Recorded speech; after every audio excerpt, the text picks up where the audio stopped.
Hello everybody, welcome to my presentation. Today I'm going to be doing it on 5-1 and the Riemann sum. Um, Before I get started, I want to apologize.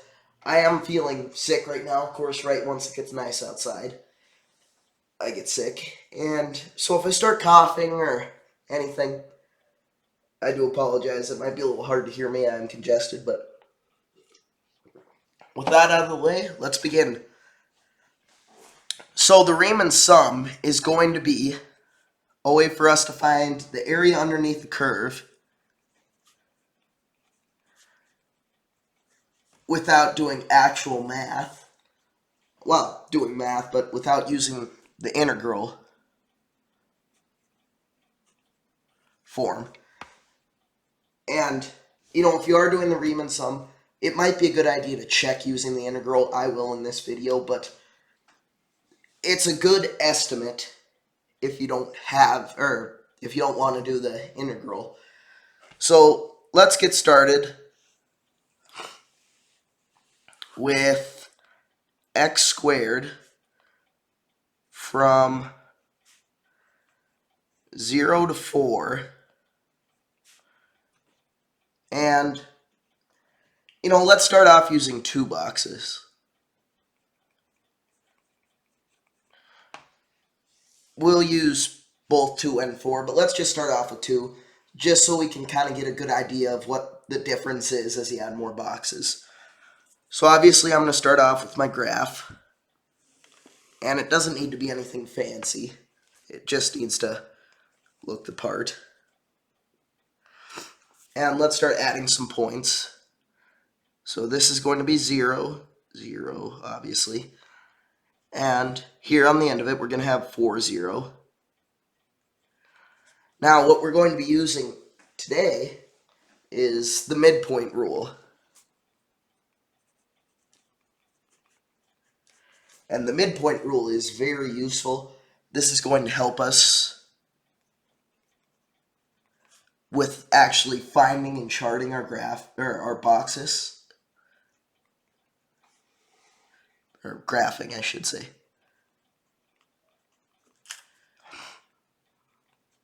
And it's going to help us find the height of the boxes.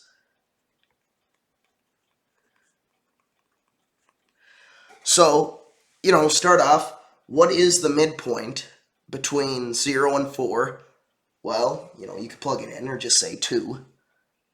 So, 2, 0, that is where our boxes are going to kind of split. So, you can kind of already see where this is going, but now, in order to find the height of our boxes, or where our boxes are going to be on this x squared graph, what we're going to do is we're going to find the midpoint in between each of these. So the midpoint was between 0 and 2, that's going to be 1, 0. So right about here is going to be where our first box is going to be. So we can chart that. And then next, between 2 and 4, our midpoint, wow, the camera's getting all blurry, is going to be 3.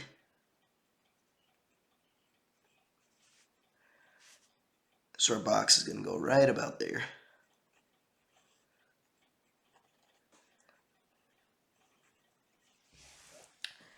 So as you can see, right now we can kind of see how the boxes are going to show the area underneath the curve. And one thing interesting, when I shade this in black, this is actual area under the curve. Now you may be thinking, there's more area outside here, which I'll put in blue. And, maybe you're thinking, and there's also some missing here, which is also in blue. But, it's kind of all going to form. I kind of like to imagine it almost in a way like, clay, kind of. You kind of form it to underneath your graph, and obviously that's going to get easier as we have more boxes. But, you know, you can kind of see how if you were to squish this together, right there, right here and right here, you could kind of fit it into the space here. Obviously, you know, some of the space out here as well. But that's kind of one of the biggest problems and one of the biggest ways to overcome it in thinking about the problem, if that makes sense. So now let's move on to actually solving the area underneath the curve. So how do you solve any box? How do you find any area of a box? Well, it's going to be length times width is what area is equal to. And we know the width. We know these boxes are 2 units wide because, you know, 0 to 2 and 2 to 4. So our width is just going to be 2 for both of them. What we don't know is our height, but conveniently we have the x point. So how do we find any y point? We just plug it back into our formula. So, you know, what are our midpoints here for height? Right here we have 1 and 3. So we plug those in to x squared. And we just solve. So 2 times 1 squared is 1, obviously. So 2 times 1 plus 2 times 3 squared, which we know is 9. So 2 plus 18 and 20 is going to be about the area underneath this curve. And just for fun, let's check our answer with an actual integral. So what is it? 0 to 4, I said, of x squared. So what's the antiderivative going to be? 3 1/3 x squared, and from 0 to 4. So we know the 0 is going to cancel out. So it's just 1/3 times 4 cubed.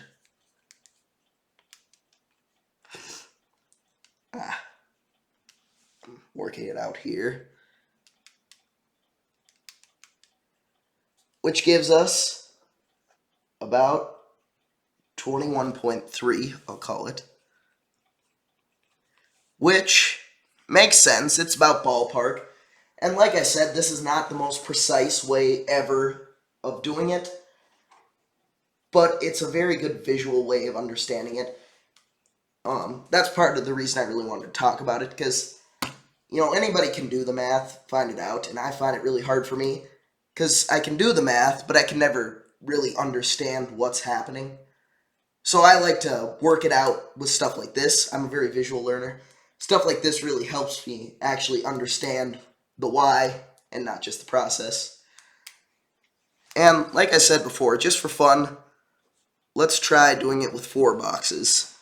And right now we're going to have to work with a lot messier numbers, the fun stuff. So now with our graph, I might have too small of an area to work with, but that's a problem for the future, I guess. So now 1 is a point, 2 is a point, 3 is a point, and 4 is a point. Maybe I should. Let's say it starts right here. Let's say this is 0, 0. And in order to find the height, what are we going to have to do? Like before, just find the midpoint. What's the midpoint between 0 and 1? 1/2. We'll say that 1/2 looks like this. Like I said, it was going to be messy, and it already is. 1 and 2, 1.5.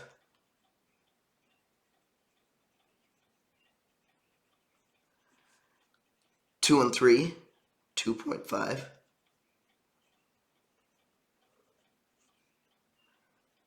And 3 and 4, 3.5.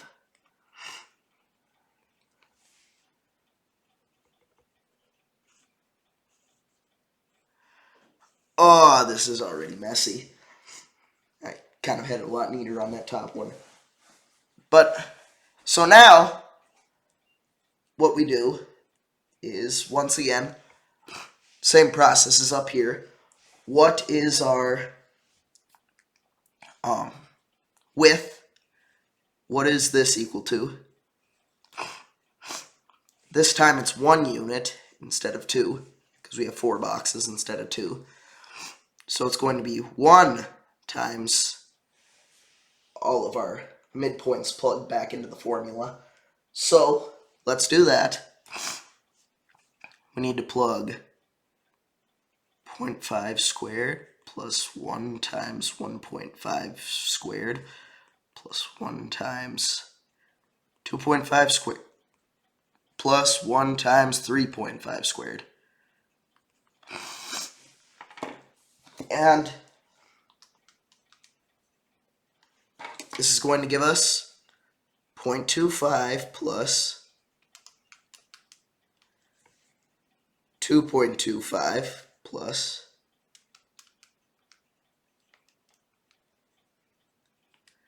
I'm getting these mixed up. I almost just put 2.525 in.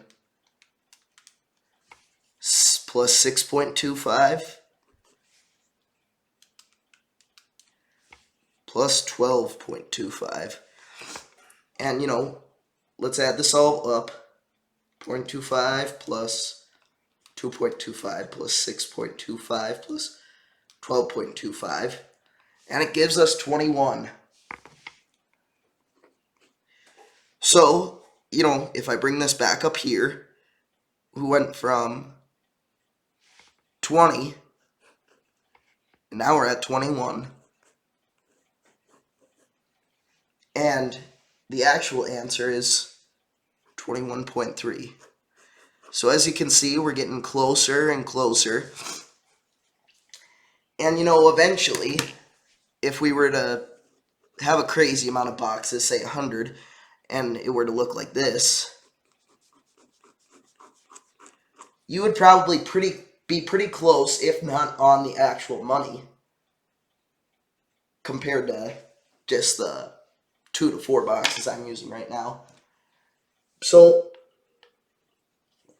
yeah, in conclusion, this is a very good way of visualizing how these actual concepts come to play. This stuff, like I said, it's not necessarily hard processing, it's just kind of hard conceptualizing, in my opinion.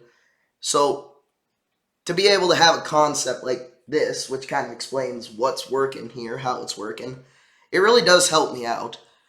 And I hope this video kind of helped you understanding it. So, thank you for watching and have a good day.